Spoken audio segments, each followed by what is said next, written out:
La placa madre, tarjeta madre, placa base, motherboard en inglés o mother como se le dice coloquialmente entre amigos, es uno de los 7 componentes básicos que usualmente tiene toda PC y es definitivamente uno de los principales. A nivel funcional, es la que se encarga de interconectar y coordinar todo lo que ocurre entre absolutamente todos los componentes internos de tu PC, ya que todos se conectan directamente a ella de una forma u otra. A ver, si tu PC fuera una oficina, la motherboard sería como el gerente, algo así como la persona que recibe la información de los jefes y la va pasando a los demás miembros del equipo, reparte los datos y ordena el funcionamiento del lugar. Sin el gerente para que cumpla su función, el resto de los integrantes del equipo no recibirían la información que necesitan para poder operar correctamente.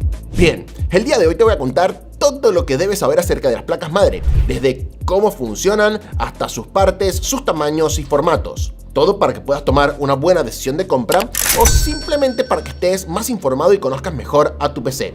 Pero antes de ello, debes conocer mejor a nuestro patrocinador del día de hoy. ¿Tu PC está lenta? CDK Offers. ¿Quieres protegerte de los virus? CDK Offers. ¿Estás harto de ver esta mierda por acá en tu pantalla? Así es.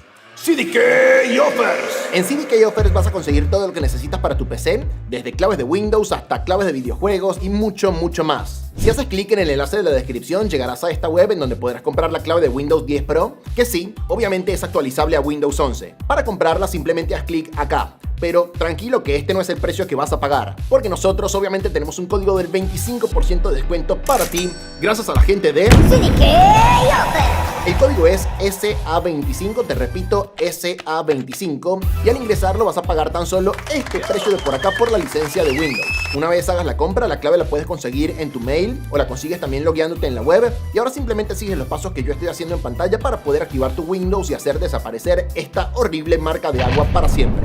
Ya ustedes lo saben, pero por las dudas, los enlaces están en la descripción de este vídeo. Bien gente, bienvenidos al primer episodio de esta serie en donde les voy a explicar desde cero cómo trabaja cada uno de los componentes de sus PCs. Son videos más para principiantes, sí, pero eso no quita que vayan a aprender una cosa u otra interesante, incluso si ya tienen tiempo metidos en este mundo de las PC Master Race. Pero bueno, partamos por el principio. Existen 4 tamaños de placas madre que son ampliamente conocidas. La más popular es sin dudas el formato ATX. Su tamaño es de aproximadamente 30.5 centímetros de alto por 24.4 de ancho, aunque esto puede variar ligeramente. Luego están las placas micro ATX o MATX, que suelen tener el mismo ancho que las ATX, pero son menos largas. De hecho, suelen ser cuadradas, midiendo lo mismo de ancho que de alto. Y finalmente están las más chicas de todas, que son las Mini ITX, midiendo alrededor de 17 por 17 centímetros. Son una hermosura. ¡Ja! Y cómo nos podemos olvidar de las que son más anchas que las ATX, conocidas como Extended ATX o EATX. Más allá de la diferencia obvia de tamaño, la diferencia entre uno y otro de estos formatos, digamos, de placas madre, está dado usualmente por la conectividad. Podríamos generalizar si queremos diciendo que las placas más grandes suelen tener mayor conectividad que las más chicas, aunque esto no siempre es necesariamente así. Por otro lado, para identificar el tamaño de una placa madre si queremos, por ejemplo, comprar una, el único método infalible es buscar sus especificaciones en la página web del fabricante. Sin embargo, hay un convenio que es medianamente general, en donde las placas Mid ATX tienen una M en el nombre justo después del nombre del chipset, y las placas Mini ITX tienen una I en el mismo lugar. Así, si vemos una placa Z790i, es muy posible que sea del tipo Mini ITX. O si vemos una A520M, seguramente será una placa Mid ATX. Las ATX comunes y Extended ATX usualmente no tienen nada que las identifique puntualmente en el nombre. Bien, pasemos rápidamente a ver los componentes de las placas madre y acá hablaremos del chipset, por si no entendiste a qué me refería unos pocos segundos antes. El chipset es esto que en las placas ATX se ubica en esta zona, usualmente cubierto por algún tipo de disipador de metal. Como su nombre lo indica, se trata de un chip que actúa como una especie de microcomputadora que maneja todo lo que ocurre en la placa madre. Tiene de hecho su propio almacenamiento, sus controladores y demás. Algunas de sus funciones específicas son manejar la interconexión de componentes, gestionar la energía de la placa madre, almacenar el firmware de la placa, también conocido como BIOS o UEFI, y principalmente es el que nos va a ayudar a determinar qué características soporta nuestra placa madre en términos de carriles PCI Express, cantidad de USBs que podemos tener, sus velocidades, entre otras cosas. Solo con saber el nombre del chipset que tiene nuestra placa madre, ya podemos saber qué generación o qué generaciones de CPU son compatibles con ella y qué características puede o no tener. Y lo bueno es que, como mencionamos hace rato, el modelo del chipset siempre está en el nombre de cualquier placa madre, sin falta. Hablando de ejemplos concretos, si listamos nombres de placas madres, por ejemplo, MEG Z690 Unified de MSI, X670 Aorus Elite AX de Gigabyte, ROG Strix B760A Gaming Wi-Fi de Asus, en todos los casos podemos ver que el chipset está directamente en el nombre. Y si quisiéramos ver la compatibilidad de cualquiera de estas placas con los distintos CPUs, simplemente tendríamos que googlear algo como la lista de compatibilidad de CPUs con X670 para obtener una respuesta sencilla. Por supuesto, usualmente las personas eligen primero el CPU y luego la placa madre, por ende, el procedimiento inverso también es perfectamente válido. Y si quieres saber qué motherboards son compatibles con, por ejemplo, X CPU que elegiste, basta con googlear algo como lista de chipsets compatibles con tu CPU y vas a conseguir lo correcto. Bien, prometo que de acá en más todo va a ser más rápido y más sencillo, así que no se preocupen. Esto que está por acá por el centro de la parte superior de todas las placas madre es el zócalo o socket, y es en donde se instala el CPU. La forma y tamaño del socket va a variar mucho dependiendo de si es una placa madre de AMD o Intel y dependiendo por supuesto del chipset. Por ejemplo, los chipsets X370, X470 y X570 todos utilizan el socket AM4 de AMD, pero los X670 ya utilizan el socket AM5. Sin embargo, si te quedó claro el tema del chipset y verificas la compatibilidad de tu chipset con tu CPU, el socket ya implícitamente va a ser compatible, no tienes ni siquiera que preocuparte por ello. Ahora, de lo que sí tienes que tener cuidado y preocuparte es de los pines del socket, ya que en caso de que tu modelo de placa los tenga, son la parte más delicada de este componente. Asegúrate de siempre tener la tapita protectora puesta si no está instalado tu CPU y jamás, escúchame bien, jamás toques estos pines con la mano. Por su parte, esto que rodea al CPU son las VRM o módulos reguladores de voltaje de la placa madre.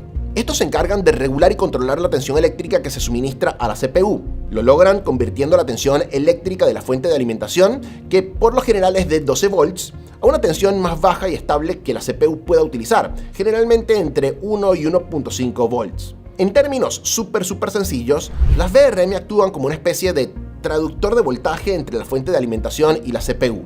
Controlan la cantidad de energía eléctrica que se suministra al procesador y ajustan esa cantidad de acuerdo con la demanda del CPU en tiempo real.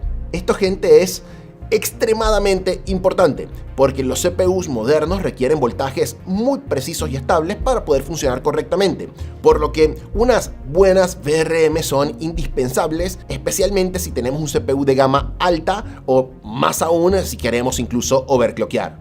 Y una característica de las VRM es que se calientan y bastante, por lo que suelen venir cubiertas por un disipador de metal que las ayuda a trabajar un poco más frescas, eliminando el calor con el flujo de aire que debería al menos proporcionarle el gabinete y el mismo cooler del CPU en algunos casos. Bien, del otro lado del CPU usualmente encontramos estos sockets que están por acá, que no son más que el lugar en donde se instala la memoria RAM. Cada uno suele tener 2 o 4 precintos a los costados y no hay mucho más que eso. En algunas ocasiones podemos encontrar también un código de colores en estos sockets que nos ayuda a saber cómo debemos instalar la RAM en caso de no tener todos los módulos disponibles. Pero eso ya es tema de otro video porque se refiere a la instalación y pueden verlo directamente en el manual de su placa si quieren o en cualquiera de los tutoriales de armado de PC que tenemos en el canal, que son los mejores que van a conseguir. Casi para terminar con la parte de arriba, o al menos las partes principales de la parte de arriba, porque los conectorcitos más chiquitos hablaremos de ellos en unos minutos, tenemos por acá a los conectores de corriente, que usualmente son dos.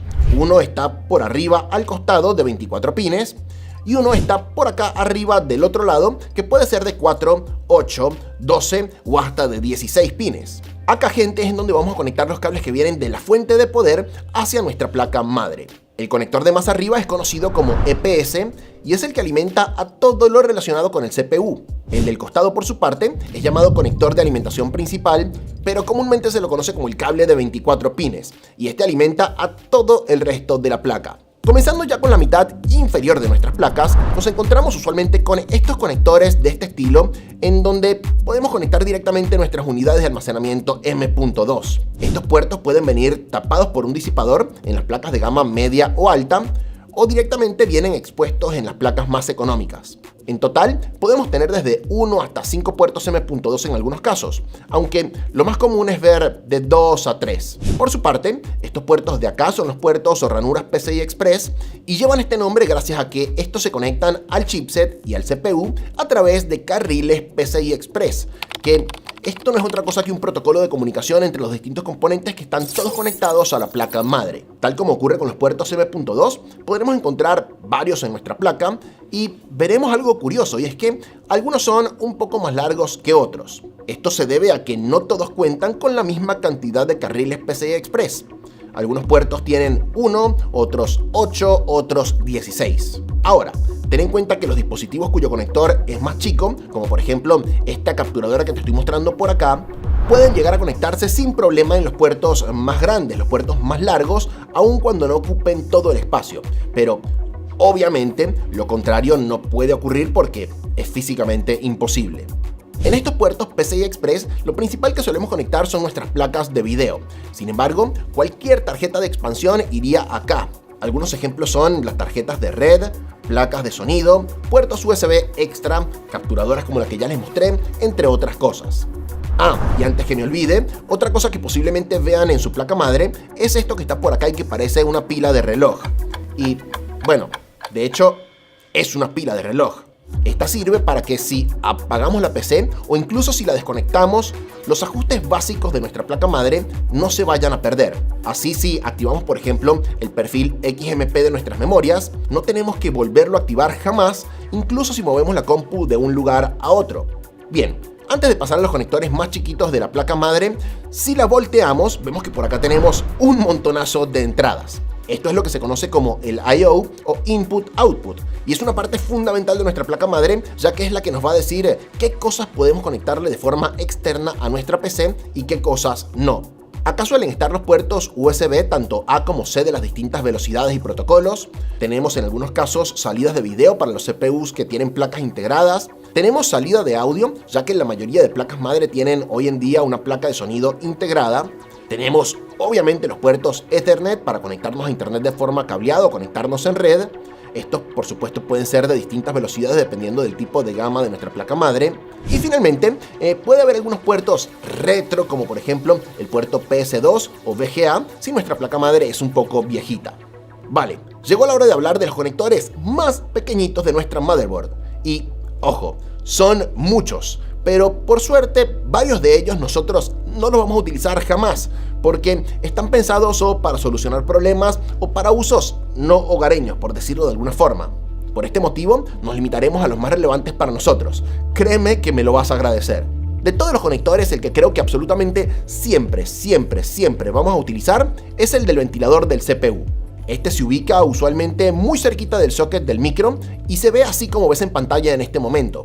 Usualmente, además, dice CPU Fan muy cerca de él. En ese puerto, gente, es en el que deben conectar siempre el cooler del CPU. ¿Y por qué hago tanto énfasis en que sea ahí? Bueno, primero porque muchas placas madre están programadas para dar un error si no hay ningún ventilador conectado allí. Pero segundo y más importante, porque ese puerto específico va a controlar la velocidad del cooler en función de la temperatura de nuestro CPU, salvo que tú modifiques este comportamiento manualmente en la BIOS. Así que no se te olvide y sobre todo no te confundas, porque sí, todos los puertos o conectores de ventiladores son idénticos y seguramente vayas a encontrar varios alrededor de tu placa madre y algunos incluso muy cerca del conector del CPU Fan. Estos todos son para los ventiladores del gabinete, no para el del CPU. Bien, los otros conectores que aún al día de hoy siguen estando muy vigentes y siguen siendo bastante utilizados son los conectores SATA. Estos son los que ves por acá, que parece que tuvieran como una pequeña L en el centro y que pueden estar apuntando para arriba o para el costado de tu placa madre. Bueno, ahí es en donde vamos a conectar el cable que va directamente a nuestros dispositivos de almacenamiento, sean SSD de este tipo o sean discos duros tradicionales. Usualmente las placas madre tienen de 2 a 6 puertos de este tipo, incluso algunas un poco más, y por suerte puedes utilizar los puertos que quieras en el orden que quieras y esto no debería darte ningún tipo de problema en lo absoluto. Bien, otros conectores que incrementaron su popularidad en la última década, pero que ahora creo yo que están perdiendo un poquito de fuerza, son los RGB.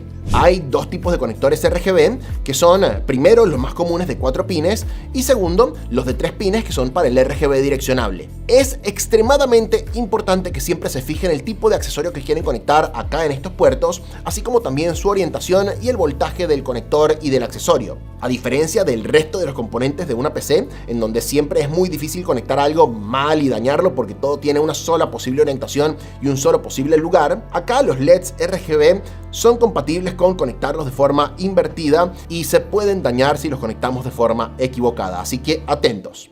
Vale, el resto de conectores de los que vamos a hablar son mayormente para los puertos y botones que trae tu gabinete, por lo que no siempre los vas a utilizar todos y todos los cables van a venir directamente del gabinete a nuestra placa madre.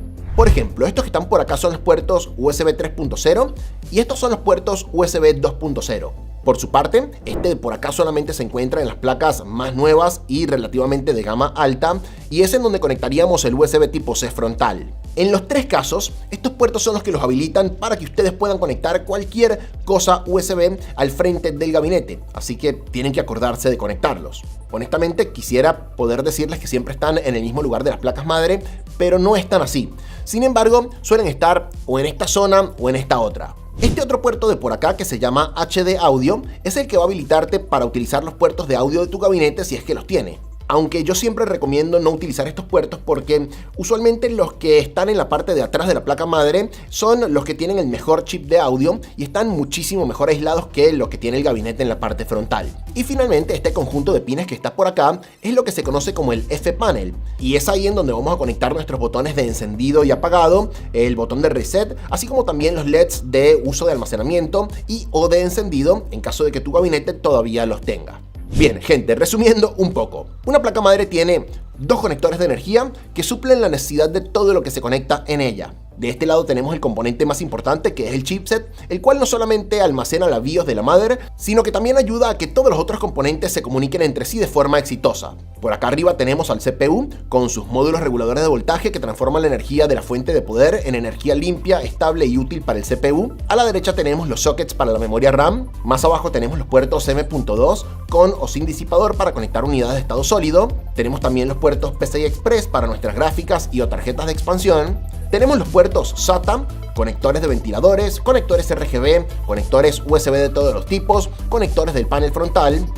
Y por supuesto tenemos el I/O por el costado para conectar todos los periféricos y accesorios externos que queramos.